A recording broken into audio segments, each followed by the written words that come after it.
이 변호사 생활을 하다가 대법관이 되면 그 생활이 어떻느냐, 이제 이게 뭐 어떤 차이가 있느냐, 뭐 이렇게 또 많이들 이렇게 그 궁금해 하시더라고요. 기본적으로 이제 그 법률 사무를 하는 점에서는 같습니다. 뭐 하루 일과도 한 8시까지 사무실 나가서 뭐 저녁 한 8시나 9시까지 그냥 뭐 변호사는 이제 물론 이제 그 사람도 만나고 그러지만 이제 대법관은 이제 사무실에서 기록만 보는 뭐 그런 생활이긴 하지만 뭐 그 일과가 뭐 이렇게 비슷하기도 하고, 이 변호사는 그 자기 의뢰인을 위해서 재판부를 설득하는 일을 하는데, 대법관은 본인이 원하는 판결을 선고하기 위해서는 동료 대법관들을 설득하고 또 재판연구관들도 설득을 해야 돼요. 물론 재판연구관들이 이제 그 1차적인 그 보고서를 제출하지만 나와 같은 의견을 갖고 이렇게 작성하는 거하고 마지못해 이렇게 작성하는 거 좀 달라서 재판연구관도 좀 설득을 해야 돼서, 어차피 이게 그 변호사나 이 대법관도 역시 다른 사람을 설득하는 직업이라는 점은 같은데,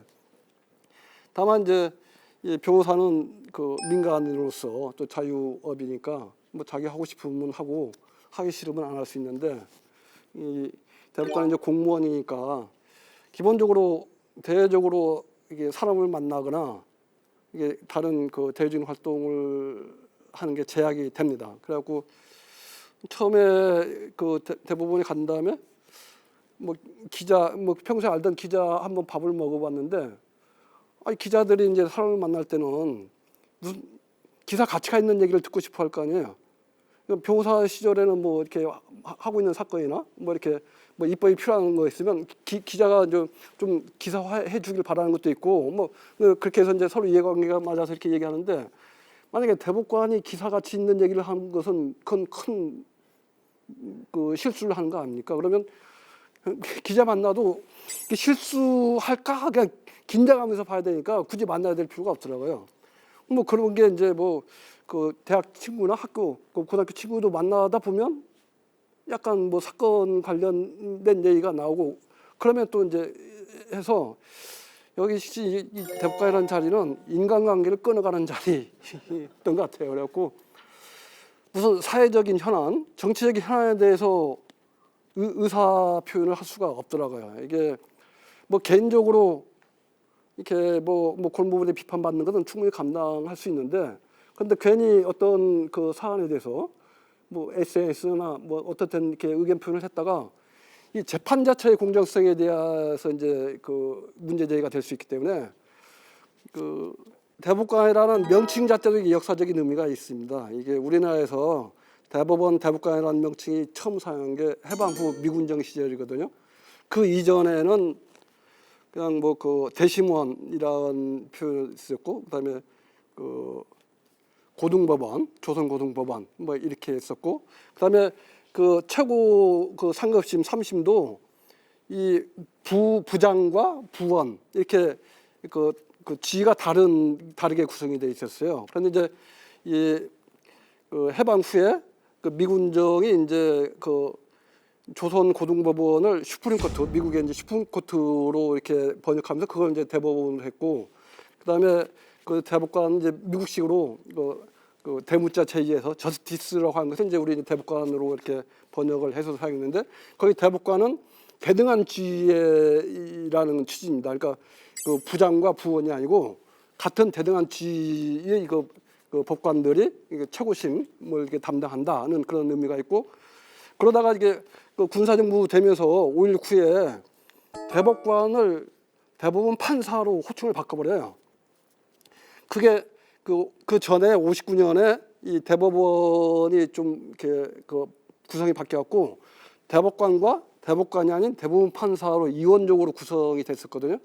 그러니까 대법관이 부장이면 대법원 판사는 그 배석가처럼 이 대법관과 대법원 판사로 이렇게 이원적으로 구성하는 것을 한 2년간 그렇게 실시했었는데, 그런데 이제 5.16 되면서 대법관을 그 호칭을 없애버리고 대법원 판사로 이렇게 격화시킨 거죠.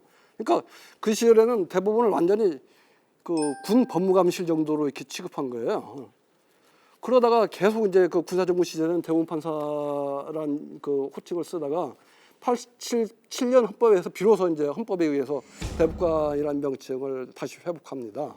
뭐 그런 명칭 하나에 있어서 이런 역사적인 의미가 있고, 그래서 이제 그 대법관 같은 경우는 다 대등한 지위인데 그래도 그 형식적인 서열이 필요할 수 있잖아요. 뭐 선임 대법관도 있고, 그러니까 선임 대법관은 그 법원 조직법상에 있는 그 직위거든요. 그러면 이제 그 선임 대법관을 정하기 위한 이제 그 서열을 형식적인 서열을 정할 필요가 있는데, 그것은 대법관 임명일자하고 그다음에 임명일자가 같으면 나이 순.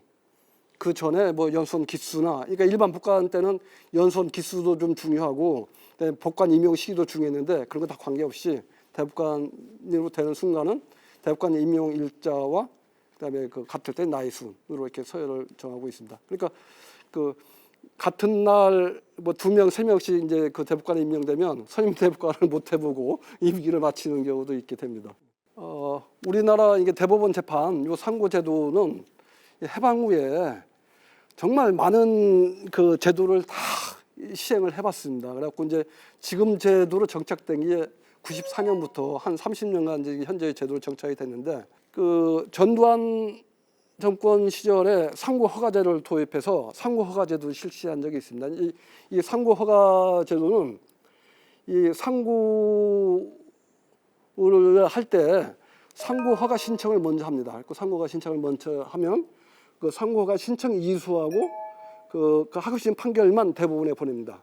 그 상고 허가 신청 이수하고 판결문만 보고 대법원에서 상고 허가 결정을 하면 그때 비로소 이제 그 사건 기록 전체가 대법원으로 오고, 상고 허가 기각 결정을 하면 이제 그걸 끝나는 거, 완전히 끝나는 걸 종결되는 거고, 그렇게 운영했었는데 이제 그렇게 하니까 이제 그 국민의 대법원의 재판을 받을 권리를 침해한다, 이런 반발이 많아서 결국은 이제 그 민주화된 이후에 그 90년에 그 일규 대법원장 시죠. 90년에 상고 허가 제도가 폐지가 됩니다.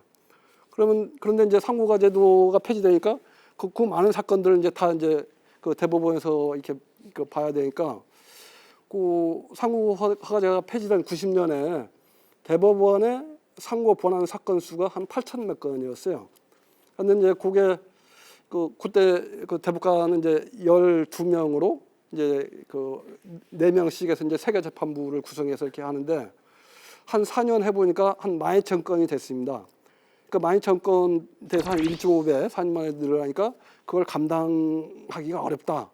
그래서 이제 도입된 게 심리불수행제도입니다. 그러니까 심리불수행제도는 이제 그 기록 자체는 다 이게 상고할 때 그 기록이 다 와서 이 대법원에서 대법관들이 다 이제 그 상고 이유서도 보고 기록도 보고 이제 검토했는데, 뭐 여러 가지 엄격한 그 상고 이유가 인정이 되지 않는다고 보면, 이제 심리 속행 사유가 없다고 보면 그냥 이유를 안 쓰고 간단하게 이제 그 판결로 기각할 수 있는 제도가 이제 심리 불수행 제도인데, 그때 이제 94년에 그 도입이 돼서 지금까지 시행되고 있는데, 이 심리 불수행 제도에 대해서 이제 많은 비판이 있죠. 그 상고 이유서에 대한 직접적인 판단을 안 하니까 왜 판단이 없느냐. 그러니까 또 이 대법관들이 기록 내지는 그 제대로 보고 심리 불수행 기각 판결을 하냐, 이런 의문도 있는데, 뭐 기본적으로 상고 허가제와는 달리 심리 불수행 제도는 그 기록까지 다 와서 대법관들이 다 보긴 합니다. 그리고 주심은 적어도 한 그 심리 불수행 할 것인지 한 뭐 3번 정도는 고민을 하고, 그다음에 또 부에서 4명이 합의해서 그 동의해서 이제 판결로 나간 거기 때문에 실질적으로 그 판결 이유를 정확하게는 안 쓴다고는 하지만 그래도 그 대법관들이 그 실질적인 심리는 한 걸 평가를 할 수가 있거든요. 그리고 이제 대법원이 하는 재판 같은 경우는 이 대법원도 주심 대법관 혼자 단독으로 재판하는 게 그 예외적으로 가끔 있습니다. 그러니까 이 대법원에서도 이 대법관이 그 구속영장을 발부하기도 해요. 이게 어떤 거냐면 이제 대법원에 올라온 다음에 그 별건 구속된 부분에 이제 그 구속 기간이 만료가 돼서 그러면 이제 대법원에 계류 중인 사건을 갖고 영장을 다시 발부를 해야 돼요. 그러면 이제 전국에서 이 피고인 불러서 신문하고 영장 발부하는 것은 이제 그 단독 재판을 하고, 그다음에 그 소부는 아까 얘기했듯이 4명이 전원 일치 의견으로 이렇게 그 판결을 하고, 그다음에 그 대법원이 단심으로 이렇게 재판을 하는 경우도 있습니다. 그러니까 대개는 이제 대법원은 이제 최종심이니까 법률심으로서 이제 그 기본적으로는 3심으로 하고 뭐 고등법원이나 뭐 특허법원이 한 것은 또 2심 단계도 하고 그러는데 대법원의 이게 그 1심이다 이제 마지막으로 하는 게 뭐 선거소송 같은 거 뭐 이런 건데 그런데 이제 법률에 그렇게 규정이 돼 있어요. 이게 대법원에 바로 소를 제기할 수 있도록. 근데 다만 여기서 이제 이 총선이나 뭐 이게 지방자치단체 장선거 뭐 이런 것도 이제 대법원이 단심으로 하는데 뭐 그걸 대법원 단심으로 한 것은 뭐 총선 끝나고 뭐 그 선거 소송 제기하는 게 뭐 한두 건 이렇게 아주 수가 적을 때 얘기지. 요새는 뭐 수십 건, 뭐 100건 넘게 이렇게 선거 소송이 제기오면 대법원이 그 증거조사까지 하고 사실조사하는 그런 것을까지 직접 하는 사건이 그렇게 많은 사건을 직접 담당하는 것은 아무래도 이렇게 무리가 있습니다. 그다음에 이제 중요한 게 이제 전원합체 재판이 있죠. 그 전원합체 재판은 대법원장하고 12명의 대법관이 전체가 참가해서 하고 그건 과반수로 이렇게 판결을 합니다. 그래서 이제 과반수를 얻은 의견이 그 법정 의견이 돼서 이제 그 의견 나가고 그다음에 거기는 소수 의견도 이렇게 쓸 수가 있죠. 그러면 이제 이 전합 판결을 해야만 되는 것은 판례를 변경하거나 기존 판례를 변경하거나 그다음에 시행령을 무효라고 선언할 때 이런 때는 이제 꼭 전합 판결을 해야만 되고 그다음에 이제 중요한 사건들 소부에서 이렇게 판결하기 어려운 사건을 이제 전합으로 하는데 결국 이제 그런 사건이라고 하는 것은 그 대법관 중에 한 명이라도 난 이 판결에 선명할 수 없다. 나는 내 의견을 꼭 밝혀야겠다. 뭐 그런 사람이 있으면 소부 판결을 할 수가 없으니까 전압으로 해서 그다음에 그 소수 의견을 낸 사람은 소수 의견을 쓰는 방법으로 해서 이제 전압 판결로 하게 되는 거죠. 그리고 이 대법원 재판은 이렇게 기본적으로 공개 변론을 안 하고 서류 심사를 하는 게 원칙이고 이게 이제 공개 변론을 여는 것은 재판부가 그 사정에 따라서 이제 중요하다고 생각하는 사건을 공개 변론으로 할 수가 있습니다. 그래서 소부 재판을 할 때도 이제 공개 변론을 가끔 하기도 하고 특히 이제 전합 판결 같은 경우에 이제 중요한 사건들 전합 판결하고 요새 뭐 생중계도 하죠.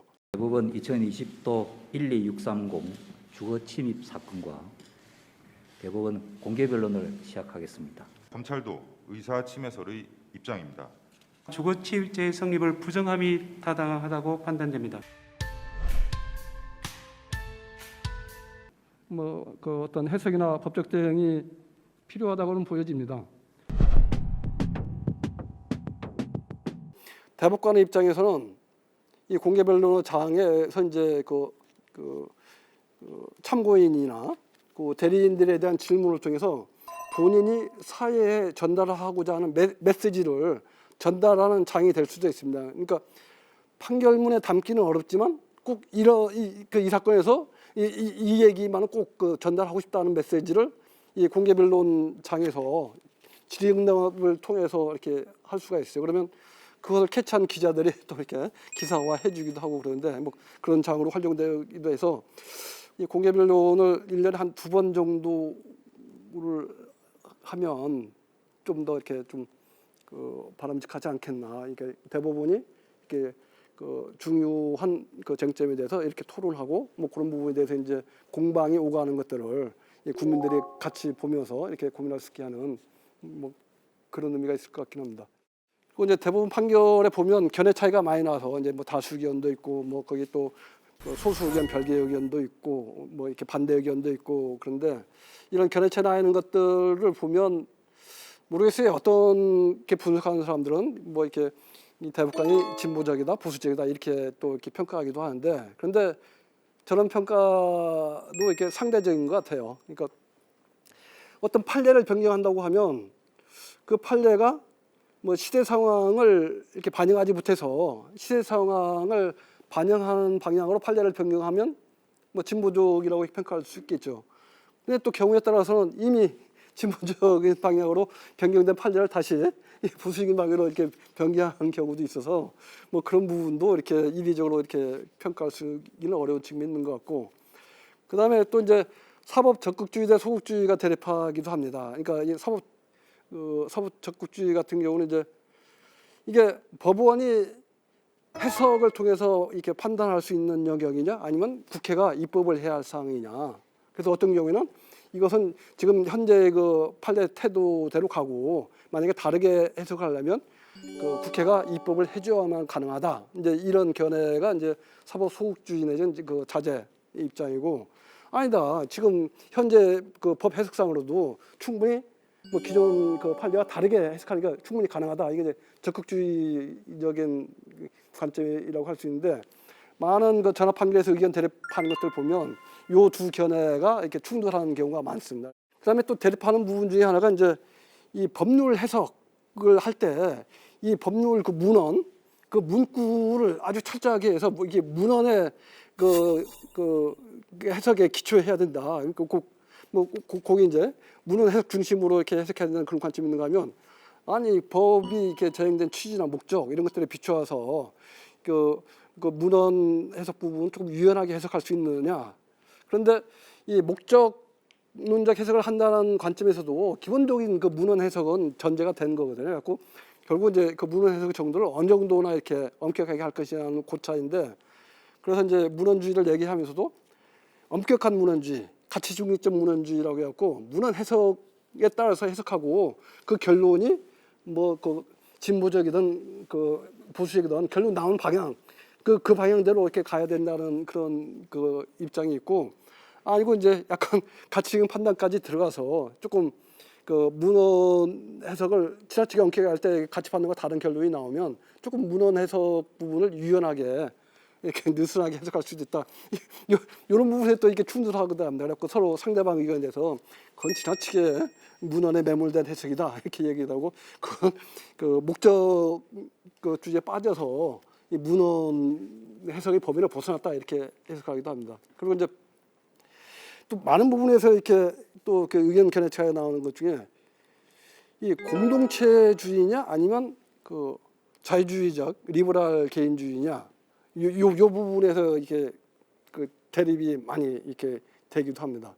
예컨대 이 재산권에 대해서 일정한 제한이 있을 때 이렇게 막 그 공동 개발해서 토지가 많을 때 그중에 이제 일부 토지는 이제 그 통행로로 이렇게 도로로 사용할 때 거기에 이제 그 소유권이 있던 사람이 이 전체 이 토지의 그 효용도 그 가치를 높이기 위해서 그 일반인들이 이제 그 주변 사람들이 다 같이 그 통행로로 사용할 수 있도록 사용 수익권을 포기했다.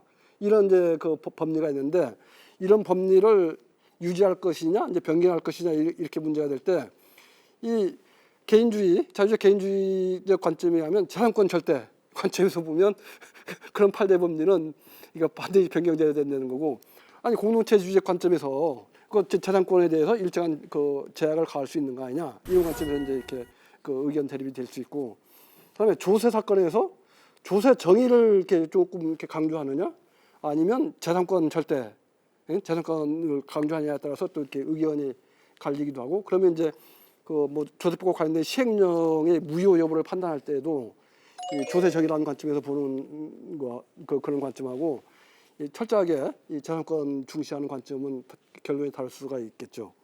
그다음에 보통 이제 표현의 자유를 강조를 하는데, 일단 그 개인주의적 관점에서 하면 표현의 자유가 이제 절대적으로 이렇게 그 강조될 수가 있는데, 그런데 또 이게 표현의 자유가 이제 도가 지나쳐서 혐오 표현이나 진짜 이제 막 그 사회 구성으로서의 지위까지 이렇게 부정하는 그런 표현, 그런 부분에 대한 일정한 그 규제가 필요한 거 아니냐, 이런 부분에서 이제 의견 갈릴 때 그런 것들이 이제 어떤 관점인가, 결국 보면 이제 공동체주의와 이 리버럴 그 개인주의적인 관점의 그 차이 아닌가, 뭐 그래서 이거 판결 보고 이제 전합 판결 볼 때 이런 관점에서 이렇게 의견이 대립하고 이런 부분들을 보면 조금 그 이면, 그 내면의 그 치열한 그 논쟁이 오가고 이 가치관이 대립하는 것을 이해를 하실 수 있을 겁니다. 대부분 판결이 권위를 가지려면 조금 이렇게 일치된 의견으로 나오는 게 가능한 바람직한 거 아니냐 이렇게 볼 수도 있지만 또 이 다양한 가치관을 갖고 있는 그 사회 구성원들이 그 이해하고 그다음에 그 사회의 어떤 관용의 폭이나 이런 것들을 넓게 하기 위해서는 대부분도 이렇게 다양한 의견들이 자유롭게 토론이 되고 그 판결문에 이렇게 기재될 수 있다 이런 것들을 보여주는 게 필요하지 아니야 또 그렇게 평가할 수 있는 것도 가능하다고 봅니다. 여기는 뭐 그냥 제가 주심으로 했던 사건 중에 전합한 거 한 게 한 8건 정도인데요. 뭐 그중에 이제 맨 마지막 게 동성 동반자에 대한 건강보험 피부영자 자격 인정한 거 그걸 이제 제가 그 주심으로 관여했던 사건인데 이게 그 원심이 그러니까 2심이 2023년에 선고됐기 때문에 전합 판결로 선고된 것은 비교적 빠른 한 1년 몇 개월 만에 선고됐으니까 좀 그 빨리 된 거죠. 뭐 이 사건에 있어서는 한 결론이 그 항소심에서 그 원고들 청구를 인용해 준 걸로 와서 이 결론이 중요하겠다고 생각했고 그다음에 오해받지 않게 그 이유를 좀 써야겠다는 것들이 관점이었고 그다음에 용어 문제부터 이게 상당히 그 고민을 많이 했던 사건입니다. 이게 그 원고들이 사용한 용어들 중에는 뭐 동성 부부, 뭐 동성 배우자, 반려자, 또 뭐 동성 커플, 영어로 커플이라고 하기도 그렇고, 그다음에 원심 1심이나 원심에서는 동성 결합, 동성 간 결합 1심에서는 원심에서는 동성 결합의 상대방, 또 비슷한 의미로 짝도 있는데, 그런데 이 사건은 그 동성 혼 문제는 아니다. 이 가족법이나 혼인 관계에는 영향이 없다라고 이렇게 하고 오로지 그러니까 그 사회 가장 기본적인 사회 보험인 건강보험과의 관련해서만 문제가 된다는 걸라고 해서 그러니까 이 동성 혼이나 혼인 관계와 이거 오해가 될 용어는 사용하지 않아야겠다. 그래갖고 이제 그러면 뭐 동성 부부나 배우자 아니고 반려자도 약간 그런 혼인 관계 뉘앙스가 있어서 그거 하고 그다음에 뭐 커플은 또 이게 영어 표현을 우리가 대부분에서 쓰기도 그렇고 그다음에 결합이면 이게 결합의 정도가 이게 많은데 어느 결합까지 얘기하는 거냐. 그래도 여기서 얘기할 때는 동거, 부양, 협조, 정저 의무를 바탕으로 부부 공동 생활에 준할 정도의 어떤 경제적인 생활 공동체를 이룬 경우의 그 정도를 얘기하는 건데 그냥 결합이라고 표현해갖고는 너무 막연하다. 그래서 이제 한 게 동반자라는 용어였고, 요거는 이제 그 담당 연구관하고 저하고 이제 이 동반자라는 용어를 사용하기로 하자고 이제 의견을 모았고, 근데 그 대법관들 전원이 이 용어에 대해서는 동의해줬고 그렇게 됐습니다. 그리고 그때 하여간 이 가족이나 혼관계에는 영향이 없다는 그러니까 그런 오해를 줄 수 있는 표현은 다 제거했고, 그 다음에 그 헌재의 어떤 그 위헌 법률 판단과는 무관한 거다. 우리는 그 이 법률에 대해서 전혀 이렇게 그 판단하지 않고 터치하지 않는다. 그러니까 이 제외한 그 처분 그 부분만 갖고 이렇게 법원이 판단할 수 있는 것을 판단한 거다. 이제 뭐 그렇게 하면서 이제 그 설득을 했던 건데, 그게 이 대법원의 가장 중요한 역할이 사회적 수수자와 약자의 그 권익을 그 보호하는 부분이 이제 그 가장 중요한 역할이라고 하는데, 근데 전원 합의체 판결에서 그런 판결을 하려면 다수를 확보해야 되거든요. 뭐 그런 부분에 있어서 이제 그 동료 대법관을 설득하고 뭐 재판연구원을 설득하고 이제 이런 작업들이 필요한 것이었습니다. 지금까지 제가 뭐 그 어린 시절부터 해서 뭐 변호사가 되고 활동하다가 또 이제 뭐 사법 개혁에도 좀 관여하고 그 후에 이제 대법관까지 된 후에 과정을 뭐 간략하게 이렇게 말씀을 드렸습니다. 경청해 주셔서 감사합니다.